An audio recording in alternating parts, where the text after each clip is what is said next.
Assalamualaikum warahmatullahi wabarakatuh. Kami dari kelompok 8 ingin mempresentasikan materi tentang analisis prospektif. Sebelumnya kami akan memperkenalkan anggota dari kelompok kami, yaitu yang terdiri dari Gwindrayanti, saya sendiri dengan NIM 2008-10-30-1166, dan juga ada Holisur Rohilu Ramdan dengan NIM 2008-10-30-1183. Next. Pengertian dari analisis prospektif. Analisis prospektif ini adalah suatu teknik analisis yang dilakukan untuk memperoleh gambaran atau prediksi kinerja keuangan suatu perusahaan di masa depan. Analisis prospektif ini adalah langkah terakhir dalam proses analisis laporan keuangan. Ini dapat dilakukan hanya setelah laporan keuangan historis telah disesuaikan dengan benar untuk secara akurat mencerminkan kinerja ekonomi perusahaan. Analisis prospektif ini adalah komponen utama dari investasi nilai. Bergantung pada pemahaman yang baik tentang fundamental perusahaan dan lingkungan ekonominya. Next. Selanjutnya yaitu manfaat analisis prospektif. Yang pertama itu adalah security valuation. Di sini peramalan jangka panjang yang dilakukan dalam proses penilaian surat berharga. Yang kedua yaitu ada manajemen assessment, yaitu rencana strategis perusahaan yang dapat terukur melalui peramalan kinerja keuangan. Analisis ini bisa melihat apakah perusahaan ini akan pertumbuhan yang diharapkan atau pendanaan ekuitas di masa depan. Yang ketiga yaitu ada assessment of solvency. Di sini adalah yaitu analisis prospektif yang sangat bermanfaat bagi kreditor untuk menilai kemampuan perusahaan dalam memenuhi persyaratan dan pelunasan hutang jangka panjang maupun jangka pendek. Next. Proses proyeksi. Yang pertama ada proyeksi laporan laba rugi. Elemen penting dalam proyeksi laporan laba rugi ini ada penjualan laba bersih, harga pokok penjualan atau HPP, laba kotor, biaya operasional, pendapatan lainnya, dan juga ada laba bersih. Untuk penjualan bersih ini, mengacu pada perolehan dari operasional suatu perusahaan. Untuk cara menghitungnya sendiri, kita dapat mengurangi total pendapatan bersih dengan diskon retur serta biaya-biaya lainnya. Yang kedua ada harga pokok penjualan atau HPP. Di sini nominal yang dibayarkan oleh suatu perusahaan untuk memproduksi atau membeli stok barang yang hendak dijual kembali. Yang ketiga ada laba kotor. Laba kotor ini dapat kita peroleh dengan mengurangi total penjualan bersih. Dengan HPP, laba kotor ini juga sering dijadikan tolak ukur untuk menurunkan atau menaikkan nilai harga pokok penjualan. Yang keempat ada biaya operasional. Biaya operasional ini yang mencakup semua biaya yang dibutuhkan dalam proses untuk menjalankan suatu usaha. Yang kelima yaitu ada pendapatan lainnya, yaitu selain dari penjualan utama, kita dapat menerima sumber pendapatan lainnya juga. Misalnya contoh keuntungan dari investasi usaha atau penjualan aset usaha. Yang keenam yaitu ada laba bersih. Laba bersih ini merupakan nominal yang didapatkan dengan mengurangi laba kotor dengan biaya-biaya lainnya. Next. Selanjutnya ada contoh proyeksi laporan laba rugi. Pada gambar tersebut, dengan asumsi ini, proyeksi laporan laba rugi pada target untuk tahun 2006 ini dapat dilihat pada gambar tersebut. Berikut ini langkah-langkah dalam proyeksi pernyataan tersebut. Yang pertama itu ada untuk total hasil pendapatan ini didapat dari penjualan dikali dengan pertumbuhan penjualan. Yang kedua ada laba bruto. Laba bruto ini didapat dari total pendapatan dikali dengan margin laba bruto pada laporan laba rugi. Yang ketiga yaitu ada beban pokok penjualan yang didapat dari total pendapatan dikurangi dengan laba bruto. Yang keempat ada penjualan ada penjualan pada beban penjualan umum ini dan administrasi yang didapat dari total pendapatan dikali dengan beban penyusutan beban penjualan umum dan administrasi. Yang kelima yaitu ada beban penyusutan dan amortisasi yang didapat dari aset tetap bruto awal periode dikali dengan beban penyusutan atau aset tetap bruto tahun sebelumnya pada laporan laba rugi. Yang keenam ada beban bunga yang didapat dari utang bunga awal periode dikali dengan beban bunga kepada laporan laba rugi. Yang ketujuh ada laba sebelum pajak. Laba sebelum pajak ini didapat dari laba bruto dikurangi dengan beban penjualan umum dan administrasi dikurangi dengan beban penyusutan dan amortisasi, dan yang terakhir dikurangi dengan beban bunga. Yang ke-8 yaitu ada beban pajak. Beban pajak ini didapat dari laba sebelumnya dikali dengan beban pajak penghasilan pada laporan laba rugi. Dan yang terakhir itu ada laba neto. Laba neto ini didapat dari laba sebelum pajak dikurangi dengan beban pajak penghasilan. Next. Yang kedua yaitu proyeksi laporan posisi keuangan. Faktor-faktor yang mempengaruhi proyeksi laporan posisi keuangan. Sebelumnya, saya akan menjelaskan lebih dahulu apa itu proyeksi laporan posisi keuangan. Jadi, proyeksi laporan posisi keuangan ini merupakan prediksi jumlah dan rincian kekayaan yang akan dimiliki perusahaan, serta seluruh kewajibannya baik kepada kreditor maupun kepada pemegang saham pada suatu periode tertentu di masa yang akan datang. Nah, di sini ada faktor-faktor yang mempengaruhi proyeksi laporan posisi keuangan, yang yaitu ada kas piutang, persediaan perlengkapan usaha, aset tetap, utang usaha, utang bank, obligasi, modal saham, dan juga ada laba ditahan dan juga sebagainya.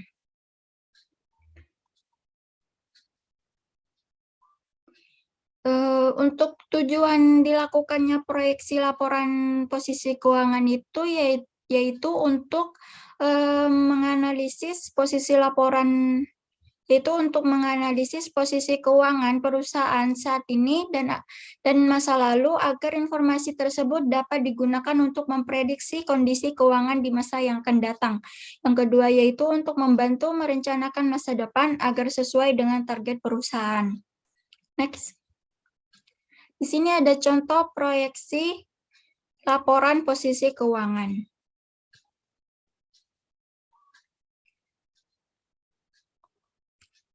Nah, setelah dilakukan perhitungan proyeksi laporan posisi keuangan, estimasi laporan posisi keuangan awal itu akan menghasilkan saldo kas sebesar 1.402 juta, yaitu jumlah ini menunjukkan 4,1% dari total aset yang telah dibelokkan meskipun lebih rendah dibandingkan dengan 7% dari total aset pada tahun 2005. Saldo kas ini masih sejalan dengan persentase sebelumnya yang berada pada kisaran 2-3% jika estimasi saldo itu jauh lebih tinggi atau lebih rendah. Penyesuaian lebih lanjut dapat dilakukan untuk yang pertama menginvestasikan kelebihan kas pada efek yang dapat diperdagangkan, yaitu proyeksi laba perlu disesuaikan untuk tambahan laba investasi.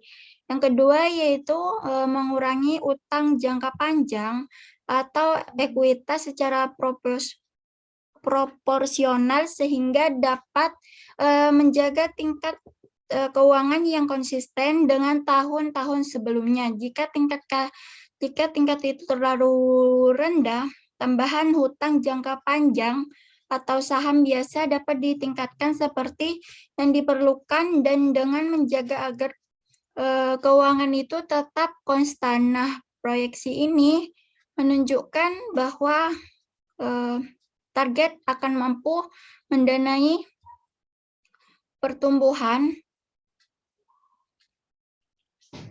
dengan dana yang tersedia dan kas yang akan dihasilkan secara internal. Next.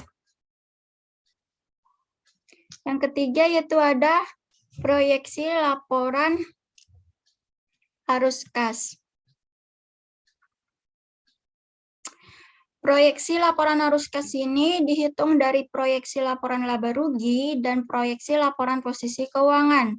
Proyeksi arus kas ini disajikan dari arus kas bersih ataupun neto dari operasi yang mendanai sebagian dari pengeluaran modal pengurangan atas hutang jangka panjang dan dividen.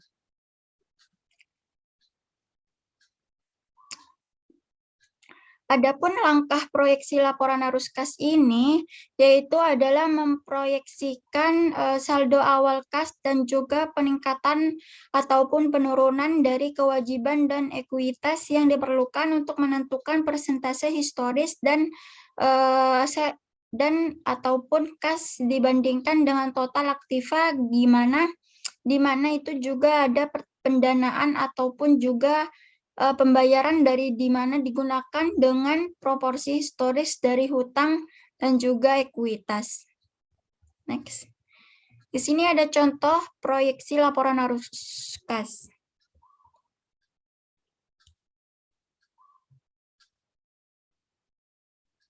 Selanjutnya yaitu analisis sensitivitas. Laporan keuangan yang diproyeksikan terutama didasarkan pada hubungan yang diharapkan antara laporan laba rugi dan akun neraca. Kemudian ada analisis sensitivitas di mana proyeksi laporan keuangan didasarkan pada hubungan yang diharapkan antara laporan posisi ke laporan laba rugi dan juga ke pos laporan posisi keuangan. Dalam hal ini, pendanaan eksternal berupa utang dan juga ekuitas akan sangat dibutuhkan. Kemudian itu akan serupa juga diakibatkan dari penurunan. Begitu pula pada piutang ataupun juga persediaan, sehingga nanti analisis akan menyediakan beberapa analisis terkait ataupun beberapa proyeksi untuk menguji ataupun menganalisis strategi terbaik ataupun juga tertiup sehingga dapat dijadikan sebagai suatu yang mungkin saja dapat terjadi oleh itu. Analisis sensitivitas ini menyoroti asumsi mana yang memiliki dampak terbesar terhadap hasil keuangan sehingga membantu mengidentifikasi area membutuhkan pemeriksaan lebih lanjut. Next, selanjutnya akan dijelaskan oleh rekan saya. Assalamualaikum warahmatullahi wabarakatuh. Nah, nama saya Holis Rohelo Ramdan dengan NIM 20810311183. Di sini akan melanjutkan presentasi. Di sini saya akan menjelaskan mengenai subbab penerapan analisis prospektif dalam model penilaian pendapatan residual.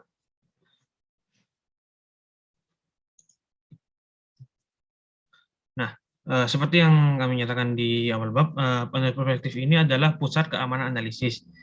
Nah, model penelitian pendapatan residual misalnya mendefinisikan nilai ekuitas pada waktu sebagai jumlah dari nilai buku saat ini dan nilai sekarang dari semua masa depan yang diharapkan sisa pendapatannya. Nah, di sini ada salah satu rumusnya ya, yang dimana BVT adalah nilai buku pada akhir periode, RITN adalah sisa pendapatan pada periode TN, dan K adalah biaya modal. Nah, sisa pendapatan pada waktu didefinisikan sebagai laba bersih konferensif yang dikurangi beban pada nilai buku awal.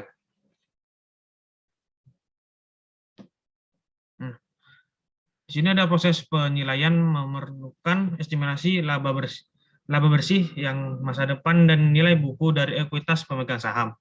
Nah, tampilan 9.6 ini memberikan contoh untuk penilaian Siminek saham biasa KOP pada tahun 2005 dalam bentuk yang relatif sederhana. Model penelitian memerlukan perkiraan 6 parameter. Nah, yang pertama itu ada pertumbuhan penjualan, margin laba bersih, perputaran modal kerja bersih, perputaran aset tetap, leverage keuangan, dan biaya modal likuiditas. Nah, penjualan diharapkan tumbuh sebesar 8,9% dan 9,1% pada tahun 2006 dan 2007. Kemudian menurun dengan tingkat pertumbuhan 8%, 7%, dan 6% untuk 3 tahun ke depan. Periode 5 tahun ini adalah cakrawala ramalan periode waktu yang paling kita yakini perkiraannya. Nah, kami berasumsi bahwa penjualan akan terus tumbuh dengan tingkat inflasi jangka panjang 3,5% setelahnya. Nah, margin laba bersih diperkirakan akan meningkat menjadi 9,2% dan 9,4% selama 2 tahun ke depan, dan untuk mendatar pada persentase itu setelahnya. Modal kerja bersih dan aset tetap, tingkat turnover masing-masing diperkirakan akan tetap pada level saat ini, 11,8, 2,71, dan 1,978 kali. Leverage keuangan juga akan diharapkan tetap konstan pada level saat ini, yakni 2,5186, yang akhirnya biaya modal likuiditas diperkirakan 12,51%.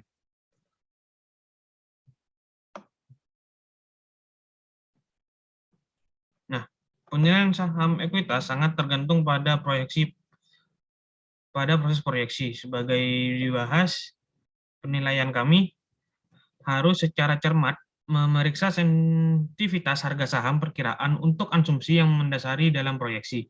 Yang pertama, biaya modal ekuitas diberikan oleh model penetapan harga aset modal atau disingkat CPAM, di mana beta E saham F yang diperkirakan variabilitasnya dan dilaporkan oleh beberapa layanan seperti Standard & Poor's adalah bebas risiko kecepatan yang umumnya diasumsikan sebagai tingkat obligasi benar 10 tahun dan merupakan pengembalian diharapkan ke seluruh pasar. Yang kedua, nilai sekarang atau PV dari anuitas yang diharapkan tumbuh pada tahun persen per dan diskon pada persen diberikan oleh sisa PV apakah dikurangi. Istilahnya itu, istilah dalam penyebutnya itu 1.1255. Nah, diskon PV ini yang terjadi di tahun 5 kembali hadir dengan biaya modal 12,5%. Selanjutnya adalah tren dalam penggerak nilai. Nah, model pendapatan residual mendefinisikan harga saham sebagai nilai buku pemegang saham. Ekuitas ditambah nilai sekarang dari pendapatan sisa yang diharapkan, di mana pendapatan residual juga dapat dinyatakan dalam bentuk risiko.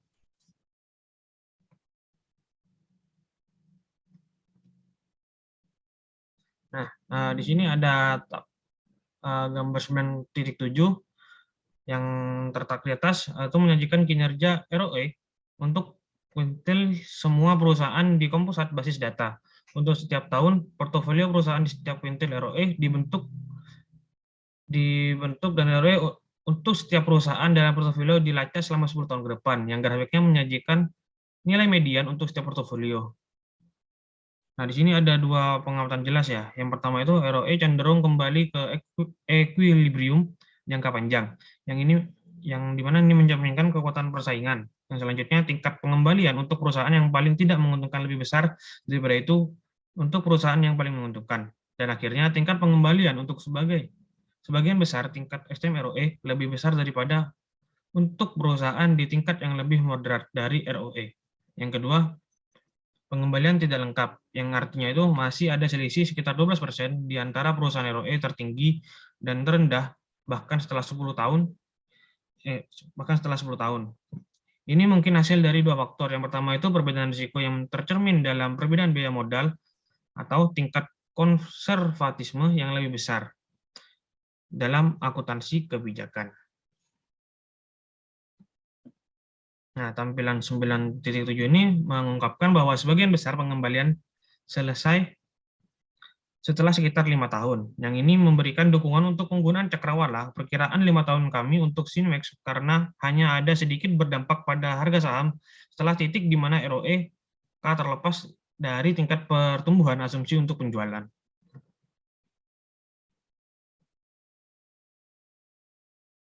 ROE dianggap sebagai penggerak nilai karena merupakan variabel yang secara langsung mempengaruhi saham harga. ROA selanjutnya dipilah menjadi margin keuntungan dan omset. Komponen ini juga merupakan penggerak nilai dan merupakan dua item input yang kami proyeksikan penilaian kami terhadap Siminex. Oleh karena itu berguna untuk memahami tingkat pengembalian untuk komponen ini juga. Nah, tampilan 9-8 itu menyajikan grafik yang menyoroti pembagian margin laba bersih untuk kuintil perusahaan dalam database Kompusat itu telah dibangun mirip dengan grafik ROE yang terhadap pada tampilan 9.7. Nah, tingkat pengembalian yang ditandai untuk NPM tertinggi dan terendah perusahaan jelas. Selain itu, tingkat pengembalian untuk perusahaan dengan laba terendah lebih besar daripada ini untuk perusahaan yang paling menguntungkan, dan tingkat pengembalian untuk kedua kelompok ekstrim lebih besar daripada perusahaan dengan laba yang kurang ekstrim. Nah, akhirnya tetap ada perbedaan antara portofolio NPM tertinggi dan terendah pada akhir 10 tahun sekitar spread yang sama untuk ROE sebagian besar, yang sebagian besar pengembalian dalam ROE kemudian tampaknya didorong oleh reversi di NPM. Nah, perputaran aset total atau yang disingkat dengan TAT adalah komponen kedua dari ROA. Nah, tampilan 9.9 ini, nah kita menyajikan tingkat pengembalian untuk TAT yang dibangun dengan dasar yang sama seperti sebelum grafik. Meskipun beberapa pengembalian terbukti itu jauh lebih sedikit daripada profitabilitas pengukuran. Nah, selain itu ada berbagai tingkat perputaran aset antara yang tertinggi dan perusahaan dengan omset rendah. Yang ini mencerminkan sebagai tingkat intensitas modal. Nah, proyeksi margin, keuntungan, dan tingkat turnover kami perlu mempertimbangkan pola pengembalian yang khas dan tingkat pendorong dari rata-rata jangka panjang mereka pada titik ketika estimasi dibuat. Yang selanjutnya, kita perlu memperhatikan karakteristik industri, karena ini menunjukkan perbedaan yang mencolok di sepanjang margin laba bersih total dan perputaran aset dimensi seperti yang dibahas di bab 8 ini. Dan akhirnya, awalnya proyeksi kita tidak perlu terlalu lama selama kami kehilangan kepercayaan pada perkiraan kami dan ROE cenderung kembali ke penutupan dengan biaya modal selama periode waktu yang relatif singkat. Selanjutnya ada peramalan jangka pendek. Nah, untuk analisis likuiditas jangka pendek, salah satu alat yang paling berguna adalah kas jangka pendek peramalan. Nah, peramalan kas jangka pendek ini menarik bagi pengguna internal seperti manajer atau auditor dalam mengevaluasi aktivitas operasi perusahaan saat ini dan operasi di masa depan. Nah, ini juga menarik bagi pengguna eksternal seperti kreditur jangka pendek yang perlu menilai kinerja perusahaan kemampuan untuk membayar kembali pinjaman jangka pendek. Nah, analisis kami menekankan peramalan kas jangka pendek ketika kemampuan perusahaan untuk memenuhi kewajiban saat ini diragukan.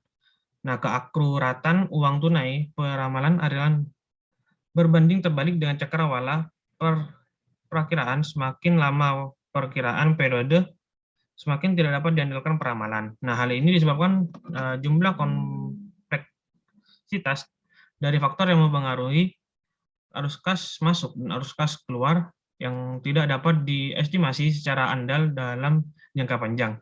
Bahkan dalam kasus permasalahan kas jangka pendek, informasi yang dibutuhkan adalah besar. Nah, karena peramalan arus kas seringkali bergantung pada informasi yang tersedia untuk umum, tujuan kami adalah perkiraan yang cukup akurat. Dengan mempelajari dan menyiapkan uang tunai perkiraan arus, analisis kami harus mencapai wawasan yang lebih besar tentang arus kas perusahaan pola. Jadi ada pola arus kas.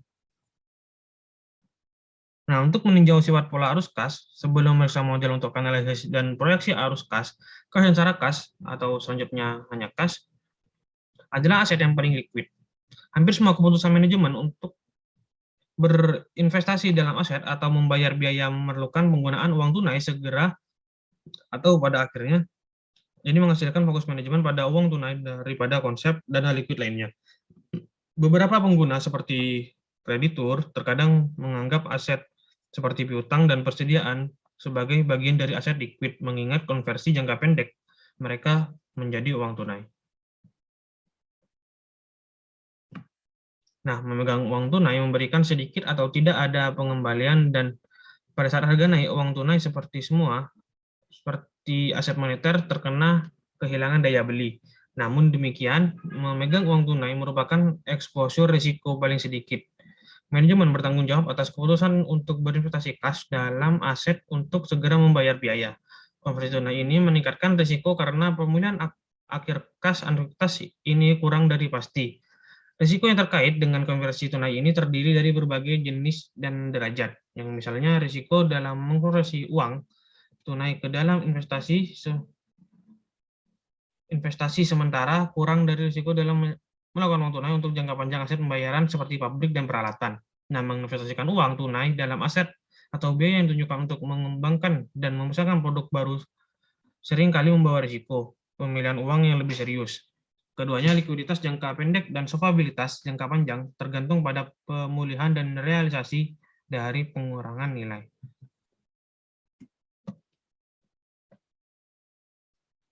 Yang selanjutnya ada pentingnya peramalan penjualan.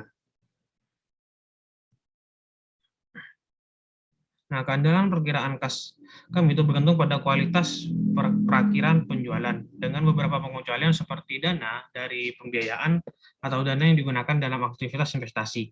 Sebagian besar arus kas yang berhubungan dengan bergantung pada penjualan. Nah, perkiraan penjualan kami mencakup analisis dari 6 komponen yang ini, arah dan tren dalam penjualan, pangsa pasar, kondisi industri dan ekonomi, kapasitas produktif dan finansial, faktor persaingan. Nah, komponen-komponen ini biasanya dinilai di sepanjang lini produk yang berpotensi terpengaruh oleh kekuatan yang khas untuk pasar mereka. Contohnya,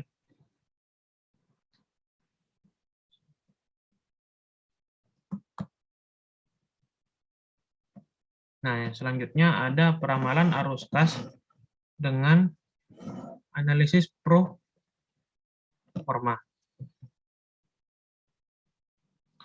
Nah, kewajiban dan klien perkiraan kas jangka pendek secara berkenaan itu diperiksa oleh sarana laporan keuangan performa. Nah, kami mencapai ini dengan menggunakan asumsi perkiraan kas yang mendasari untuk menyusun laporan laba rugi pro forma untuk perkiraan tersebut periode dan neraca pro forma untuk akhir periode perkiraan. Nah, rasio keuangan dalam dan hubungan lainnya diturunkan dari laporan keuangan pro forma ini dan diperiksa untuk kelayakan terhadap sebuah historis.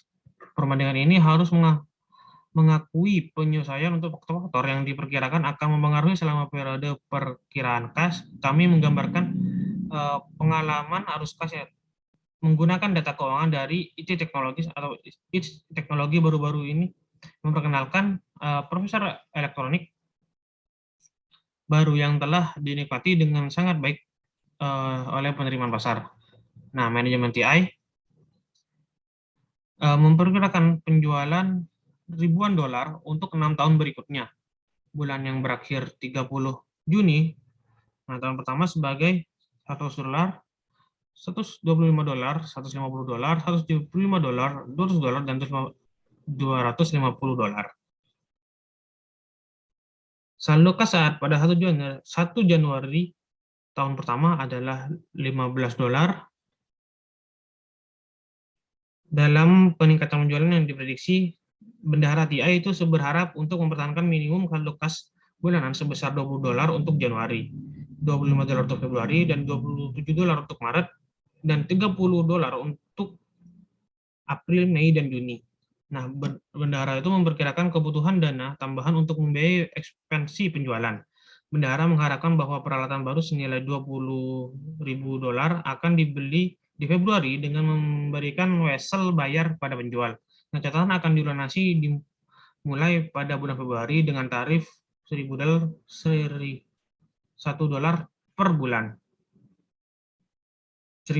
Maksudnya tarifnya $1.000 per bulan. Peralatan baru tidak direncanakan untuk beroperasi sampai Agustus tahun pertama. Nah,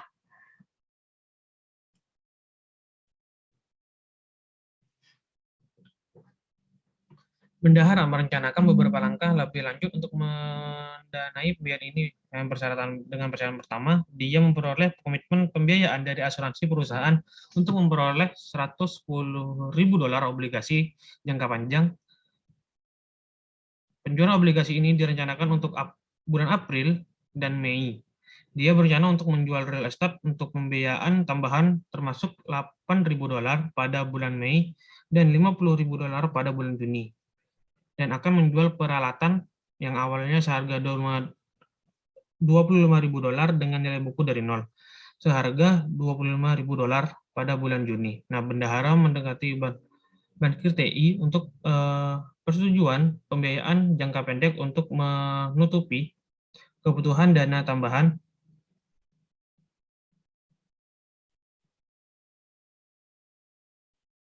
Nah, petugas pinjaman bank meminta bendahara untuk menyiapkan perkiraan kas untuk 6 bulan terakhir yang berakhir 30 Juni tahun pertama bersama dengan pro forma laporan keuangan untuk periode itu untuk memproses permintaannya. Nah, sebagai salah satu langkah awal bendahara memperkirakan pola penagihan piutang, pengalaman sebelum menyarankan pola pengumpulan sebagai berikut.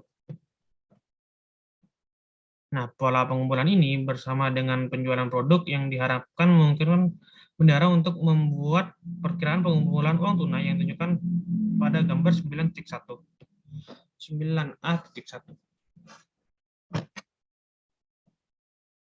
Nah, menganalisis pola pengeluaran dalam laporan keuangan periode sebelumnya menghasilkan perkiraan biaya yang berdasarkan baik penjualan atau waktu. Pameran 9A.2 menunjukkan ini perkiraan biaya. Teknologi TI membayar biaya ini pada saat terjadinya satu-satunya pengecualian adalah untuk pembelian bahan di mana 50% dibayar di bulan pembelian dan 50% di bulan berikutnya. Nah, persediaan bahan pada 1 Januari tahun pertama adalah $57.000. Bendahara memperkirakan persediaan bahan untuk akhir setiap bulan dari Januari sampai Juni tahun pertama sebagai $67.000, $67.500, $65.500, $69.000, $67.000, dan $71.000 masing-masing. Nah, dia juga memperkirakan pola pembayaran pada hutang untuk bahan-bahan ini. Nah, untuk tampilan 9A.3 menunjukkan ini yang diharapkan pembayaran. Karena profil elektronik dibuat dengan urutan tertentu, tidak ada persediaan barang jadi yang diharapkan terakumulasi.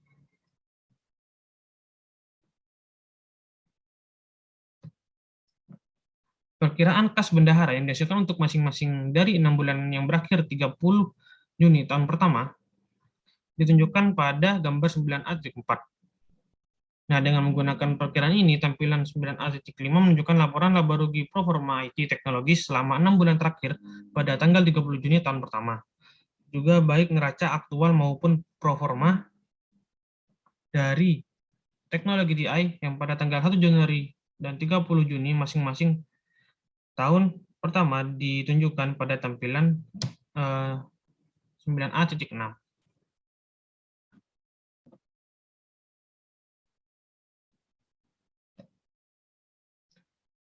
Analisis perspektif kami harus secara kritis memeriksa pernyataan performa dan menyerahkan ke uji kelayakan baik pada prakira maupun asumsinya.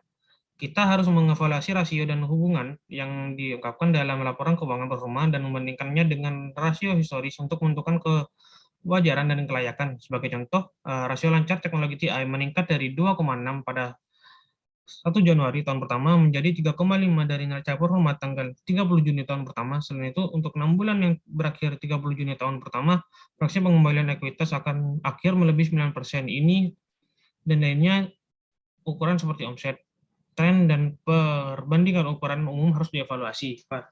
Variasi tak terduga dalam hubungan penting harus dijelaskan atau penyesuaian dibuat. Dengan asumsi dan harapan jika kesalahan diidentifikasi, langkah-langkah ini meningkatkan keandalan pernyataan pro forma untuk analisis kami.